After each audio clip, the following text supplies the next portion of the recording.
représente le Motorola Xoom qu'on a annoncé à CES à Las Vegas un peu plus tôt cette année. Il a été voté le produit favori, le meilleur produit en fait à travers toutes les catégories. C'est le premier produit en fait qui a été annoncé sur Android 3.0, aussi appelé Honeycomb. Honeycomb est la version d'Android qui a été créée spécifiquement pour les tablettes. Donc ce n'est pas une version d'Android pour les téléphones qui a été ensuite stretchée pour les tablettes. Ça a été vraiment créé spécifiquement pour les tablettes. Donc en termes de spécifications hardware pour Xoom, on a un processeur dual core Nvidia Tegra 2, donc 1 GHz x 2, et donc tout ça combiné avec 1 Go de RAM. Donc ça vous donne vraiment une fluidité dans les menus, une rapidité donc extrême. Ça vous permet également donc de multitâches. Vous pouvez avoir plusieurs applications ouvertes en même temps et donc vraiment switcher entre chaque appli et donc revenir comme vous voulez.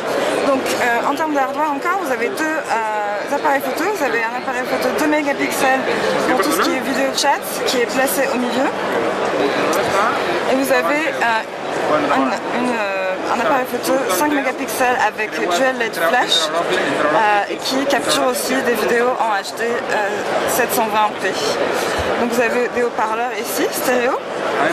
Et en fait, quelque chose qui est assez spécifique du design, c'est qu'on a un seul bouton hard button en fait, qui est pour allumer et éteindre le produit, et également pour tout ce qui est screensaver. Donc voilà. Et tout le reste est vraiment touch. Donc toute l'interface utilisateur est tactile. Donc voilà. Donc si je viens maintenant à l'interface utilisateur Honeycomb, c'est ce que vous verrez si vous voulez customiser vos 5 écrans d'accueil. Donc voici les 5 écrans. Donc vous avez le choix entre les wallpapers, app shortcuts ou bien les widgets. Donc si par exemple je veux installer un widget avec mes emails, donc je drag and drop et je l'installe en fait où je veux sur un de mes écrans d'accueil. Donc ce qui est bien avec ces widgets, c'est que ce sont des live widgets. Donc vous pouvez en fait avoir une interaction avec les widgets. Vous pouvez scroller dans votre inbox ou bien dans votre calendrier. Vous pouvez faire également la même chose avec tout ce qui est YouTube. Et bien sûr, si vous le souhaitez, vous pouvez cliquer dans le widget et ça vous emmène directement dans l'application. Donc en termes d'application justement, donc ça marche en termes de customisation, vous pouvez faire la même chose que pour les widgets. Donc drag and drop comme ça sur l'écran que vous souhaitez. Je vais vous montrer quelques applications qu'on a sur Honeycomb. Donc par exemple YouTube, c'est l'interface YouTube 3-dimensionnelle que vous avez. Donc c'est un exemple. Vous avez également sur la galerie, alors je ne sais pas si vous pouvez le voir avec votre appareil, mais il y a comme des couches en fait en 3D derrière les widgets, donc ça montre vraiment beaucoup de... c'est vraiment très intuitif. Donc ensuite si vous allez dans vos images, comme ça, vous voyez comment c'est vraiment rapide. Donc vous pouvez choisir une photo et donc bien sûr le produit supporte multitouch. Donc vous pouvez zoomer vraiment à n'importe quel endroit de la photo. Et multitouch bien sûr qui sera vraiment très utile au niveau des jeux après. Donc si je vous montre un peu tout ce qui est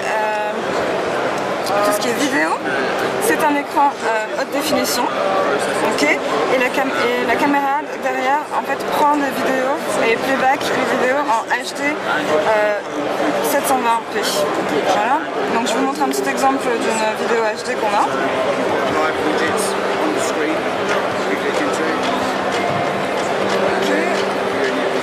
Alors, donc c'est un écran 16:10 en fait, donc il nous prend des vidéos 16:9. Vous pouvez remarquer également qu'on a cette couche en fait pour les boutons qui n'interfère pas avec l'écran 16:9, donc c'est un écran 16:10. En termes de résolution, on a une résolution de 1280 par 800 pixels et la taille de l'écran est 10.1 pouces. Voilà. Voilà. Donc vous avez également des haut-parleurs stéréo. Et donc vous avez aussi le port HDMI pour bien sûr transférer tout ça à votre télé haute définition.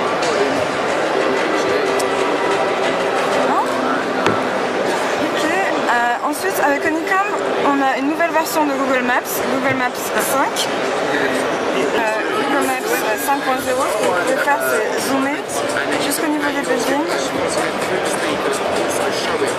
Et ensuite, faire comme ça pour avoir une vue 3D. Et avec 2 doigts ou 3 doigts, vous pouvez faire tourner pour avoir une nouvelle perspective.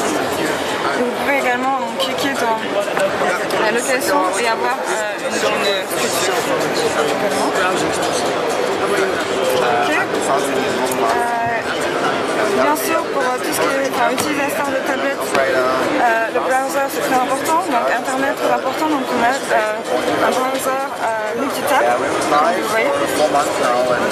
Très important aussi, donc on a un bouton dédié pour Google, donc très facile en fait de taper avec un clavier virtuel vraiment extrêmement grand, en mode horizontal et en mode vertical. Même si l'écran est très grand, vous avez vraiment la capacité de taper avec les 2 doigts. C'est très intuitif et très pratique.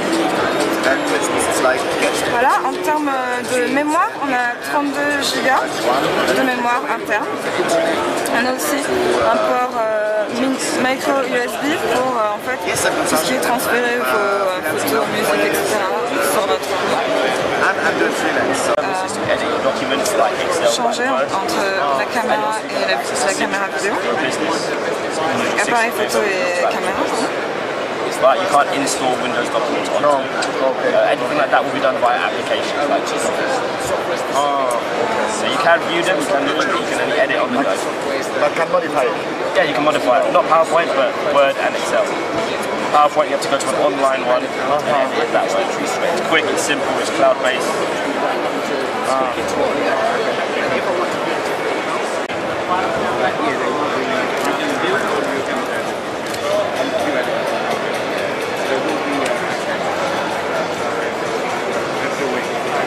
So it's not been installed on this one. The personal one that I'm using, that was. And you have any No, I can't have done this yet. So yeah, but when I